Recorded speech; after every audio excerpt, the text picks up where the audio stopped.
বানানোর জন্য এখন আমরা আদা রসুন দিয়ে দেবো লিটল বিট। আদা রসুন। আচ্ছা আচ্ছা, এখানে অনেক সাউন্ড, তো আশা করি কষ্ট হচ্ছে। তো আমরা এই স্পাইসেস গুলো দিয়ে দিব। কি দিব? এই স্পাইসেস গুলো দিয়ে দিব। ফার্স্ট সল্ট দিলাম, তারপর কোরিয়ান্ডার দিলাম,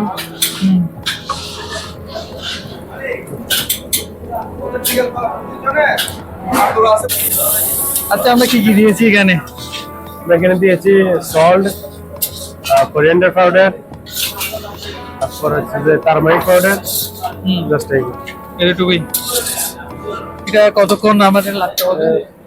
এটা আমরা যত কষার মধ্যে কষানো বন্ধ, যাতে রস চলে যায়।